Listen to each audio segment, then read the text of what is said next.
We are live. Well, hey, welcome everyone. My name is Steve Stump, and you are listening to the Insurance Brew Crew, where we bring experts to talk about all things covered by insurance. And today I'm super excited because I've got Kerri Cook and Daniel Cook. They are a duo in the real estate industry, in the real estate space. Kerri is a realtor. Daniel is a construction owner, both for roofing, restoration, and remodels. And I thought it'd be fantastic to bring you guys on the show today and let's talk homes and home values. So thank you for being on today. Thank you for having us. Thank you. Awesome. Well, hey, I will let you guys introduce yourselves to the audience. Kerri, why don't you kick it off and say a little bit about who you are and what you do? Okay, I'm Kerri Cook. I have Cavalier Realty Group, and I'm out of the Keller Williams Allen office. I do leasing, purchases, sales, pretty much all of it.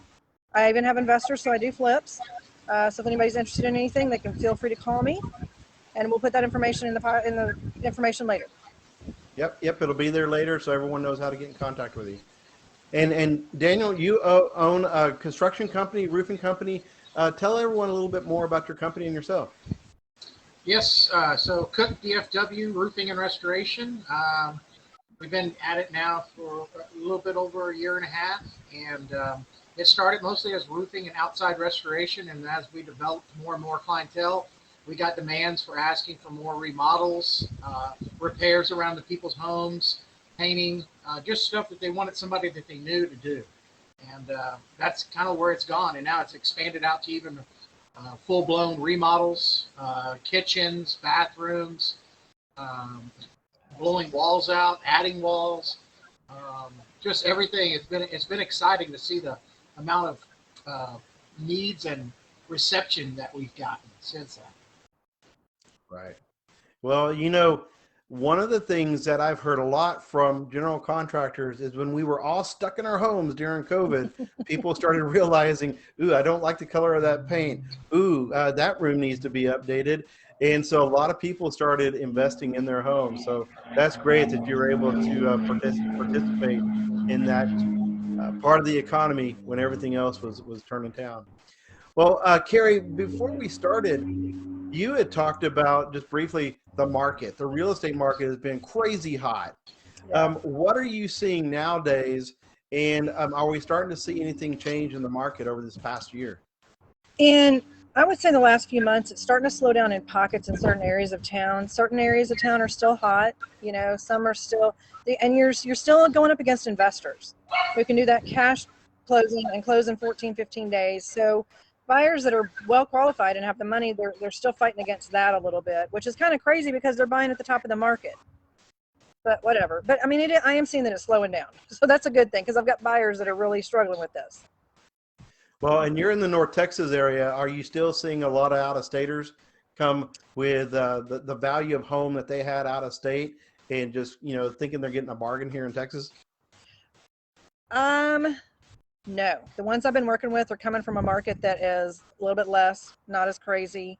I've got ones that are coming from Oklahoma right now that I'm helping that they're doubling their house price for about the same size. So, Oh, wow. But Oklahoma is a little bit, it's a different market. It's not Sure. like California, but yes, people in the office that have Californians coming in, they're like, oh, this is easy peasy. We get a bigger house and less price, and this is awesome. Oh, cool. Well, one of the reasons why I thought of you two, Daniel, you posted a video about a week or two ago. I think it was a walkthrough on a remodel that you had done.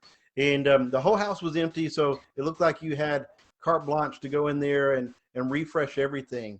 Tell us about the remodel process. How does that start from, hey, I want to remodel a part of my home, to how do you find the person in your area to do that and do it well? Well, in that particular case, that was a referral from an agent that the client owned that house for about 6 years. They decided they wanted to move. They had an accident where they had some water problems in the house, and so it caused them to have to get some already modifications done to it. And then she made the decision where she was probably going to sell it anyway, and since the house had no updates, it was a very older home, and so they said, hey, let's just do everything. We want to see how much more market value that gets us if we totally refresh the house. So that's how that particular situation occurred. Now, it all depends on everybody's how much can they handle. Construction and remodeling is not easy. It's not clean. No, it's not. It's not fun for the typical homeowner. And so when they come in, and we typically would go and walk their house with them, and they'll say, "Hey, I'm thinking about doing this with the kitchen. I want to rip out all these cabinets. I want to knock this wall down. I want to rip these floors out. I want to do this." And I'm like, well, the first thing when you talk is, how much time do you have? How, are you planning on staying in your house during the process? How much budget do you have? And really make sense and see if they actually know what they're getting themselves into. Because a lot of times people don't understand it. You do a kitchen remodel, that knocks you out of that kitchen for at least a week or 10 days. So that means you don't have running water. You're not cooking your food there. You don't have time to heat up your kids' food in the mornings for, or whatever's happening. So there's a lot of modifications you have to explain to them. Bathrooms. You don't have access to your master bathroom for a week or two when you're trying to redo showers and sinks and cabinets. So that's a major hurdle for a lot of people to overcome. Yeah, I've never experienced that remodel inside the home. It's always been on the outside, or we did a whole out back door or a backyard kind of remodel, and it was stressful. Just that, I can't imagine the disruption that you would have in a home remodeling. What are the things that a good contractor can do to kind of relieve that stress, or at least ease some of the stress that the family might have during that process? The biggest number one thing we found in the business is communication and keeping them on a consistent timeline of what to expect each day. So when we sign up a project, we generally will give them a kind of a pretty accurate timeline. Hey, this is what we're going to do this day, this day, this day, and this day. If there's a hurdle that comes up in the middle of that, then we will, immediately contact them and say, hey, listen, this just happened. We're going to get this figured out. Either a plumbing pipe was bad, or a supplier just called and said, hey, the cabinets that you ordered are going to be delayed by a week. Something in that too. And there's always going to be a problem too. That's something else that you have to make sure you tell the homeowner up front. This is not going to be a flawless process. We're always going to come up to something. It's how we handle it and how we overcome it is the difference in contractors. Right. And probably just have patience. Have patience with the process. You mentioned something. Go ahead. Well, say it again. You hope you. I was going to say, you mentioned something about that. Okay. Go ahead. This is live for you, folks. Go ahead, Steve. Well, you mentioned something about that job. They wanted to see the value they could get out of the home if they put that money into it and refreshed the entire home. That's really what I was curious to learn from you guys. So Kerri, in your experience, what kind of difference does a remodel make to the value of the home? Well, like I was talking about these investors that are buying at top dollar, they're coming in on these homes that need to be remodeled, and they're buying them at the remodel price. Say, let's see, one I was looking at today, it's a $450. Needs to be new floors, new paint, foundation problems. There's smoke smell in the house. The yard is nothing but plants. There's no yard for a dog. So if you buy it at $450, put in about, Daniel, what do you think, 80, 100? Yeah, average. Because it's quite a bit. Maybe knock down some walls to have it an open concept. Those in that neighborhood are going for 600. So it really depends on what you do. And of course, sadly, some cut corners. Some people do, and so they get a little bit more money. But I think on this one that he did, what was it, 40, 50,000? Daniel? The one in Anna? Yeah. On that particular project, we had a little bit more to work with because, like I referenced, insurance was taking care of some of the repairs because they had a water leak. But then they did another, I want to say about 40,000 on top of that. So all in all, the project was about 80,000 inside and outside. But they only had to cover about I think it got them over 100. Well, with got the them roof, over 100 plus. Yeah, with the roof and everything, yeah. So yeah, and like he said, some of it wasn't out of their pocket because they had that water damage. So out of their pocket, they spent 40. Then they netted over 100 something plus out of all of it. So not a bad day. But even if they put the 80, it still would have paid back some. But insurance covered half of that rebuild, it sounds like. Yep. What would you guys say in your experience are the 5 things that someone can do to a home? And when they do those things, it will add that value, whether they're selling tomorrow or a year or 5 years down the road. But what are those 5 things they could do to that home? Kerri, you want to go or you want me to? Daniel, you want to go? Go for it. Okay. So what we've seen so far in the market, as you mentioned earlier, so with COVID times, people were trapped in their houses more, and so they have learned that they like to be in their kitchens more. They like to have more counter space. They like to have better cabinets because builder's grade cabinets don't really function very easily. So when we put in cabinets now, we're giving them a lot more functions. There's cabinets that have 3 drawers now instead of just 2 doors in the top drawer. There's cabinets that have Lazy Susans built inside of them. So they can use the full cabinet and still get all the stuff that they want in there. They like to expand their pantries because, they're starting to cook more at home now because they're at home now. They may be working from home. So kitchen modifications have been a big time change. Countertops, cabinets, flooring, all of those kind of things like that. That also falls into them being at home. They want to create more office space or more functionality within the space that is traditionally their office. Maybe that first room when they come in from the front door. So we've been getting a lot of requests as far as modifying those rooms, bookshelves, built-in desks, flooring, different things like that to make that more feel like they can utilize it easier. And of course, we've been getting a lot more questions on remodeling of bathrooms. People are wanting to get the full-size showers put in. They're ripping out bathtubs. They're modifying and putting in, bigger closets. Just truly, like we mentioned earlier, people are home more now, so they're wanting to have those comforts more adaptable to where they're going to enjoy them more. And we've been getting hit with make that space more livable. Exactly. It's more enjoyable, more inviting. And then outside, we've been getting a ton of requests for patio extensions, patio overhangs, wanting to put in grills outside, mount electricity for fans and TVs. People are enjoying their houses more, and that's why they're wanting to spend more money in them. They're there often. Yeah. Well, I know I was guilty, and Kerri, you're the great example right now, but I still am. I love getting out on the back patio and doing my computer work. I'll even take some meetings if it's a casual meeting. Kerri, it's a great example. You're on your back patio. The weather's great outside. Feels and awesome. People want to enjoy not just the indoors, but the outdoor part of their home life as well.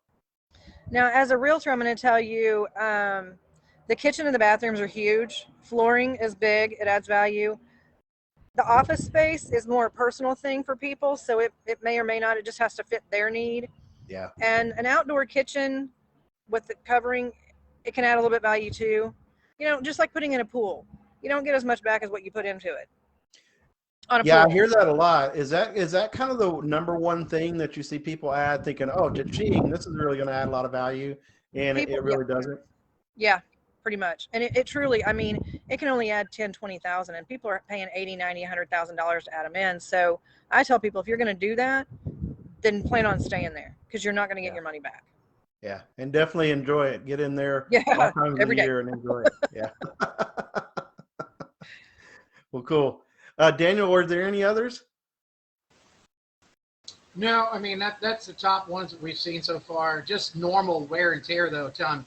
I think a lot of people don't really look at their houses and their walls and their kids, and so keeping it painted neutral colors is usually a good thing if you plan on reselling soon. A lot of people will paint their houses like mine. I got my office is red. If we go to sell this home, we're limiting how many people like that room. So that's something we try to do too, is let people know, if you're selling soon, you want to stick to your grays, your beiges, your neutral colors, your flooring. You can't stick to a herringbone with gold accents. Some people just don't like that, Right. So that's incredibly,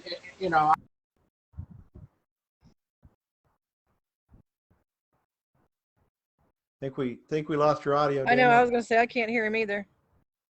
Well, he works that out. I'll share a funny story about the home that we're in now. We've been here in our home for about 20 years. And when we first walked in, it was the very first home we seen. And we were looking for our forever home. And we had decided that individually, me and my wife decided that was it, but we wanted to keep looking. Well, about a week went by and we came back to the home and said, okay, let's take another look at that one that we saw the first time. And immediately we knew something was off because the smell of paint just hit us in the nose. And the realtor had brought in contractors to paint over every wall the exact same color. And what we loved about it was how it was personalized with the wallpaper and everything. It really fit us pretty well. We actually loved the personalization that was in that home. But the worst thing about it is the contractor they hired, they didn't strip the paper and float the wall again. They painted over the paper. It was really disappointing for us, but we got a pretty big allowance out of it because we got to go back in and redo it the way we wanted to. Daniel, go ahead, Kerri. As a realtor, when I walk in and like you said with the red wall, I told him, I said, honey, I said, reselling this is maybe going to be a little hard. But, as a realtor, I also walk in and say, hey, paint is not a big deal. If paint's going to keep you from buying, then maybe you need to rethink buying a home because that's the easiest thing you can do. So don't let that stop you from doing anything.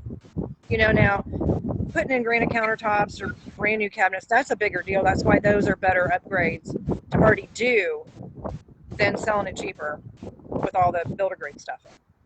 Well, that probably leads to like the biggest question someone has when they're selling their home, because they want to make it, they want to sell it quickly normally.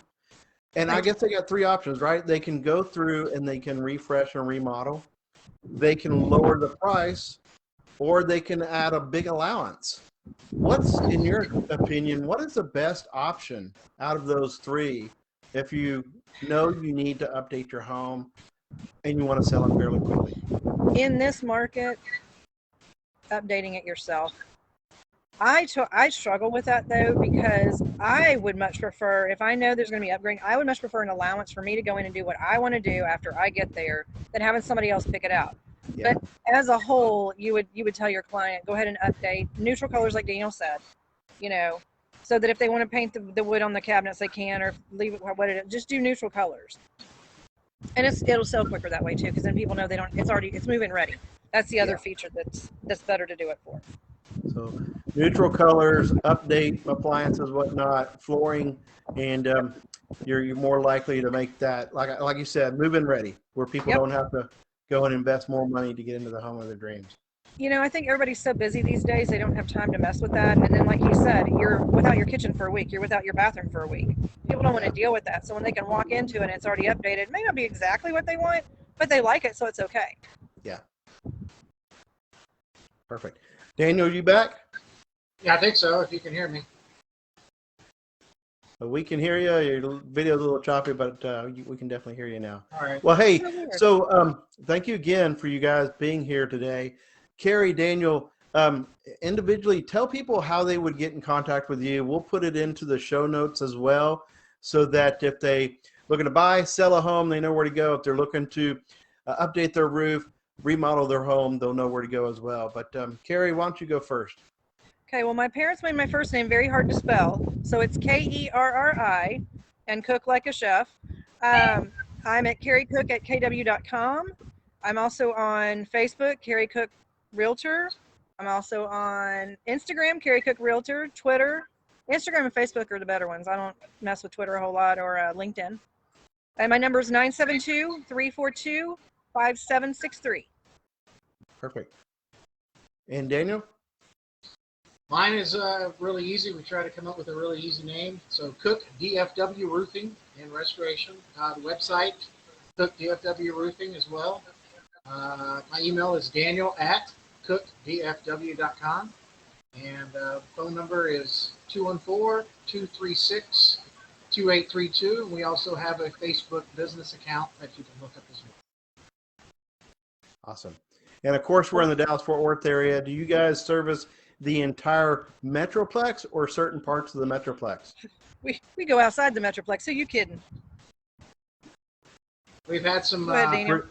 We've had some roofs and some referrals, because we work with several referral partners, solar companies, other construction companies that have gave us leads. So we've gone as far south as Austin, Leander, Georgetown, We've got a project working in Tyler right now. We've gone as far east as Greenville and Emory, and then we've gone as far west as Azle, Burleson, all those towns that way. So we've covered a pretty large, vast, area. Awesome. Well, you're definitely putting those miles on that truck. Yes, absolutely. How this just the fact that you've grown with those referrals in such a large area, it makes me want to ask this last question. So, what are the three things maybe someone should look for when they're looking for that general contractor for their home? Obviously, you're doing something right, but you've probably seen others do something wrong. So, what are those three things you think people should look for? Well, I always tell everybody to check your references. Make sure you call somebody. Check the references, check the reviews. Those can be, made up. We've seen reviews. We've seen FCC coming out saying they're going to start auditing reviews now because they feel like that's a problem. Really? So check and see if they're BBB qualified. Check and see if their insurance is up to date. A qualified contractor that does a lot of business will have those things. You'll find a lot of fly-by-night companies and guys that want to do work on your house and they don't carry insurance. And it's costly. Let's be honest. It's a very costly expense for a business owner. It's $15,000, $20,000 on the low side if you have a good working business. You also want to make sure see what their time frames are as far as their completions. What realistically are they trying to tell you? Sometimes if you're getting 2 or 3 estimates and one guy comes in really cheap, why? There's a reason why. He's not just trying not to make money. He's probably using different products, materials, all kinds of things. So you need to really ask the questions. What products are you going to be using? What is your lien release type of deals? So if you don't pay your subcontractors, or somebody going to be able to come get me? Or if you don't pay your bills for buying materials, those are important questions to ask all of us. I have some more. Yeah, you want to make sure that they're local, because when we have these storms, people come from other states. Don't give them any money until they do the job. And what was my other one? Local and what was I had another one. I'll think about it. Oh, warranty. What type of warranty they offer? What type of workmanship warranty and what type of warranty on the shingles they're putting on the roof? Right. Those are big, important things to ask. Will they be there to honor that warranty? Yep. Yeah. Local's big. Yeah. Awesome. This has been fantastic, guys. Thank you so much for joining me today on the Insurance Brew Crew, talking homes, talking home values, and how do you maximize that home value when the time comes. Well, Kerri, Daniel, thank you. I know you guys are busy, so appreciate you spending the time. I'll let you get back to your day, and I'm sure we'll be running into each other here in the next couple of weeks. Oh, yeah. Thanks for having us on, Steve. You bet. You guys have a fantastic day. You too. Bye-bye.